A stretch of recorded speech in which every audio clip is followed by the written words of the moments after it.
Ta-da! Oh, Danny boy, I love you so.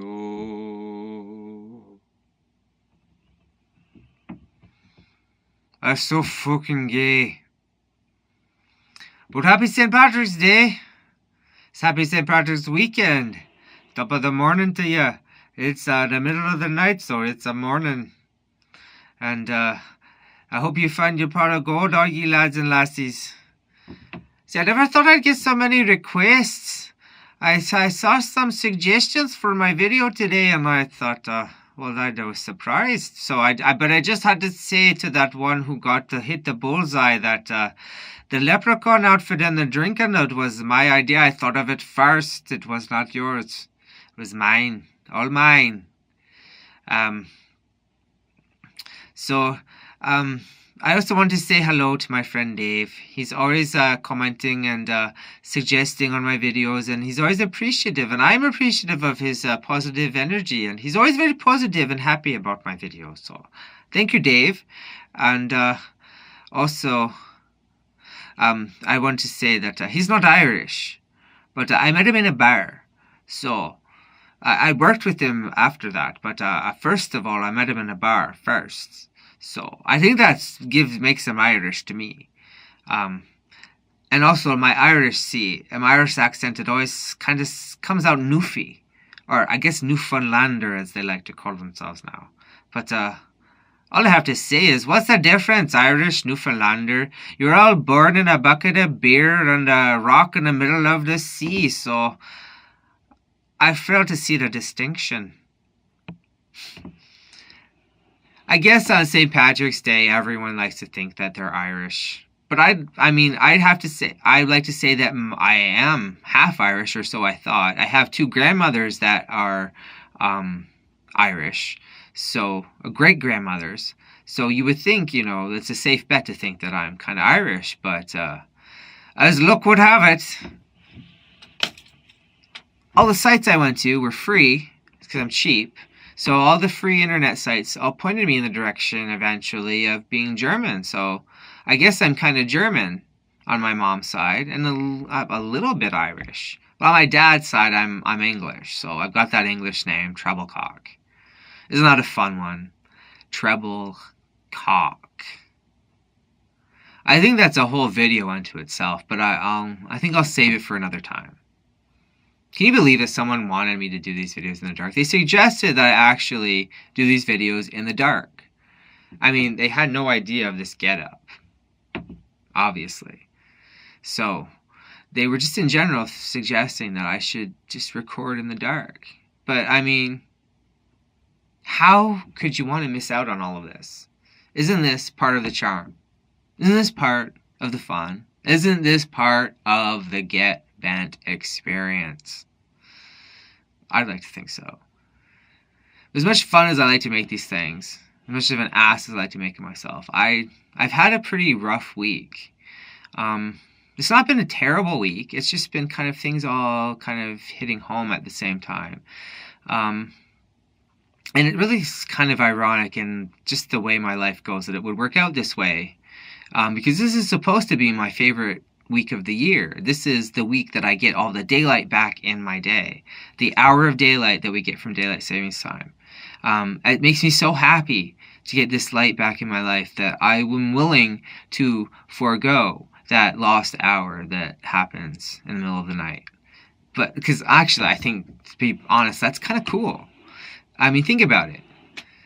2:15 a.m. on March 12th, 2017, it never existed, it never happened, it never occurred. It's just lost, it's gone, it never happened. I think it's kind of mysterious. But at the same time as, so this is making me happy, this daylight savings time, this funkiness, it's March break, and that also makes me happy, but at the same time, it brings back a lot of memories. So I'm going through the nostalgia of all the past trips that my family used to take. We used to take a lot of trips on March break. Most of my traveling was done on March break with my family. to be honest, I mean, I like the journey better than the destination. So most of my memories are from looking out the window and trying to see as much of the countryside as I could, as much of the places. Everywhere I went, I wanted to know as much about it as I could, what it looked like, what it smelled like, all of that. Um, but I've been thinking about that a lot lately, and it's been reminding me of how long it's been since I've gone anywhere. And so I've been dealing with that and kind of, you know, it's different when you pay for it yourself. I mean, the last trip I went on with my family was when I was 15. Um, then I went to New York when I was 18 on my own. And then 10 years later, I went to Montreal. So it seems like it was a 10-year cycle. But then when the 10-year cycle came around again, I guess I bought a house instead. So I don't regret that at all. But at the same time as I'm happy because this is my sanctuary, this is my escape and my vacation, this home that I have now. There are just some times where I just want to get in the car and go. I just want to get out of here. I miss traveling. So I've been kind of wrestling with that, and at the same time, there's been a lot of changes at work. There's a lot of people leaving.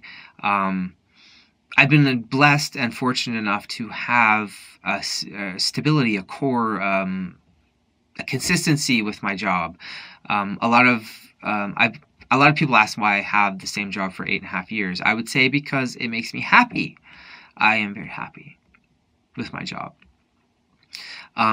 Apparently, other people decided that they weren't as happy, or it was just time for them to move on to other things. And so I don't fault them for that. It's a lot of transition all at once to have all these people moving on. And I mean, some are by choice, some are not. There's a lot of change in my job, so I mean, it's nothing new, but it's just kind of hitting home this week how I've had such stability in my life, and it's just all coming full circle. It's just kind of, I'm going to have to start over, basically. I have a job, it's good, but things are just changing, and it just hits home that no matter what, you have to be prepared for change. No matter how much stability, consistency you build in your life, no matter how much structure you need and want and demand, nothing lasts forever. The rug's going to be pulled out from under you eventually. You're going to have to deal with it. You're not going to know when it happens for the most part either. It's just going to be unexpected on any given day that you won't have a clue. So you just have to be ready. So, I mean, it's just been kind of where I'm at right now. I know it's part of the rite of passage of getting older and knowing that change comes and is inevitable. I'm at the part of my life where I'm realizing that I'm saying more goodbyes than hellos, and it's bittersweet. As much as I look forward to my future, it's hard saying goodbye to some of your past sometimes, especially when it's been so constant for the last several years. But anyway, that's what I've been doing. Don't judge me. I can't help it. I'm dramatic. Ugh. I'm just so dramatic. Anyway.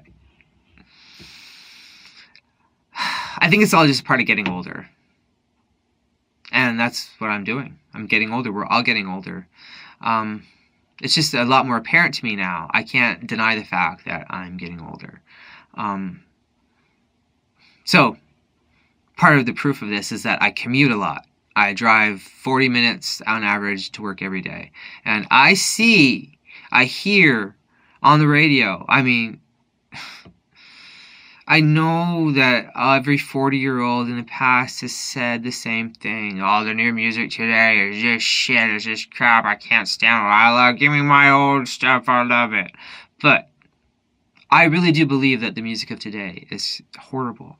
And I don't believe it's just because I'm old. I think it's because it's horrible. 102.1 The Edge used to be my go-to. I used to be my favorite, my guide to life, my beacon of what was trendy, what was cool, the new music I should be listening to. I can barely stomach it today. It's just, what is this? What am I hearing? What is happening? I don't know what happened to modern music, but it's just not for me, I guess. And even pop. I'm not even gonna get into pop music, but let's just focus on turning on an alternative music station, which I always thought was, you know, cutting edge and ahead of the curve kind of thing. But now you just hear things, and it just makes you sad. It makes me sad. So there's this band, July Talk, and I just can't. I can't say enough how much I hate them.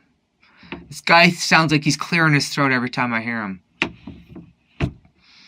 And if you turn on alternative music, you'll know what I'm talking about. He just, I don't want to wait. Like, what's that? And oh, I like the night. Oh, I like the night. Oh, you like the night? Really? And about the worst line I think I've ever heard in modern music. And we fought over dignity. Why? Oh, right. Because, oh, I like the night. Oh, and then there's this chick that I hear a lot lately. K-Flay. She's such a tough girl. You know. She needs blood in the cut. I need blood in the cut. She's so tough. She talks like a toddler. Na na na na. Na na na na. Na na na na na na.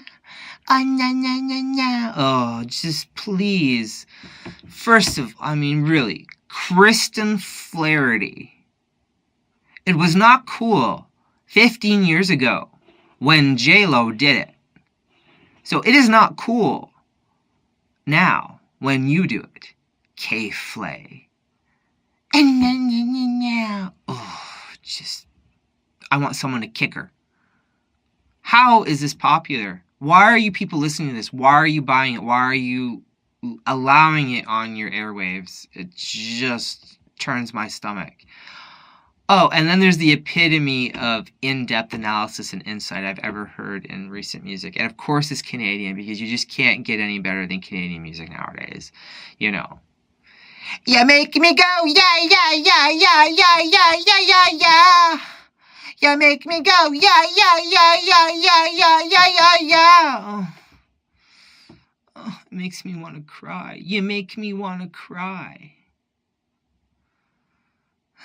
So I end up oftentimes turning it to the oldie station and listening to the yesteryears and the hits of bygone eras, because at least they knew what music was then, and it wasn't just this garbage of recycled, juvenile. Grow up. That's all I gotta say. I guess I've grown up and moved on and gotten old, but as much as I like to fall into that stereotype, I don't think that's the case. I really think that this music has gone to shit. But I gave you a little bit of extra there. See? You stick around to the end, and you get me crooning the hits. And a little bit of inebriation in the middle of the night. See, it's not St. Patrick's Day anymore, because I had a bit of a rough day, and so I just... Oh, I've had enough of this bow. See, I'm a bit intoxicated, as you can see. And so, that's where I'm at, and I'm gonna just... It's the middle of the night. So I don't know what I'm talking about right now. But I just wanted to basically tell you that I'm going to bed. You're seeing this in the middle of the night because a lot has happened today. And I'm just tired and I'm done. And I'm going to go to bed. Enough of this malarkey. I caught that one today because it's St. Patrick's Day. Thanks, Aaron. Good night then. See you tomorrow or the next week from now on.